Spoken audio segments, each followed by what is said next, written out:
रौनकपुर नाम के एक शहर में राजा रौनक सिंह का राज हुआ करता था।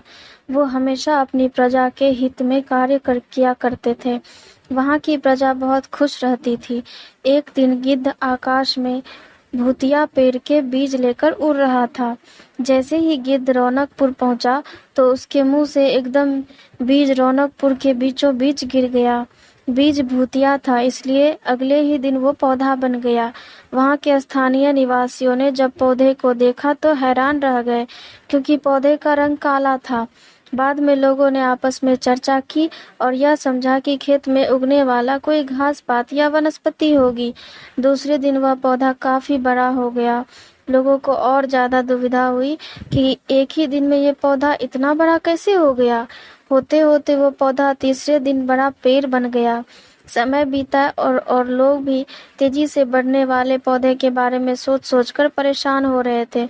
वो इस मामले को लेकर राजा के पास गए। ऐसे जादुई पेड़ का पता चलते ही राजा तुरंत उस जगह पर पहुंच गए। राजा को जैसे ही पता चला कि एक काले रंग का पौधा 3 दिन में पेड़ बना है, तो वो उस पेड़ को हैरानी से देखने लगे। राजा उस पेड़ के पास चौथे दिन पहुंचे थे और तब तक पेड़ बहुत बड़ा हो चुका था। वो तेजी से फैला था कि किसी को यकीन ही नहीं हो रहा था। राजा समझ गए कि काला रंग है, इसमें जरूर कुछ जादू टोना होगा। इसी सोच के साथ राजा ने घोषणा कर दी कि जो भी इस पेड़ को खत्म करेगा उसे वो इनाम के तौर पर 1000 सोने के सिक्के देंगे। यही नहीं, राजा ने यहाँ तक कहा कि पेड़ को खत्म करने वाला व्यक्ति मेरे मृत्यु के बाद मेरी राजगद्दी पाने का हकदार भी बनेगा। इतनी बड़ी घोषणा सुनने के बाद हर कोई पेड़ खत्म करने के लिए अपना दिमाग लगाने लगा।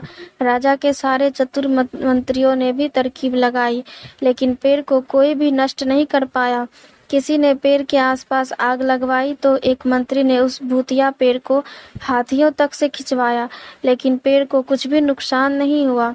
अब लोगों के मन में डर बैठ गया और उन्हें लगा कि पक्का यह ऐसा वैसा नहीं बल्कि भूतिया पेड़ है। तभी उस गांव के एक समझदार व्यक्ति को राजा की घोषणा का पता लगा। जानकारी मिलते ही वह अपने गुरु के पास भूतिया पेड़ से जुड़े रहस्य को जानने के लिए पहुंच गया। गुरुजी ने अपनी ध्यान की शक्ति को एकत्र करके देखा और उससे पूछा, क्या तुम पेड़ को खत्म करना चाहते हो? समझदार व्यक्ति ने जवाब दिया, हाँ गुरुजी, सब उससे परेशान हैं। गुरुजी ने बताया कि उसे खत्म करने का एक ही तरीका है। इसके लिए तुम्हें उस पेड़ के आसपास नमक डालना होगा। इस तरकीब के बारे में जानते ही वो व्यक्ति तेजी से राजा के पास गया और कहा कि इस पेड़ के आसपास आपको नमक डलवाना होगा। ऐसा करने पर यह पेड़ खत्म हो जाएगा। राजा ने अपने सैनिकों को ठीक ऐसा ही करने को कहा। सैनिकों ने मिलकर पेड़ के चारों ओर खूब सारा नमक डाल दिया। नमक डालने के एक दिन बाद ही पेड़ का आकार कुछ कम हुआ। होते होते 5वें दिन तक पेड़ एकदम छोटा हो गया। उसके बाद गलकर वो गायब ही हो गया। उस व्यक्ति की तरकीब काम कर गई और राजा ने खुश होकर उसे इनाम की 1000 सोने के मोहरे दी।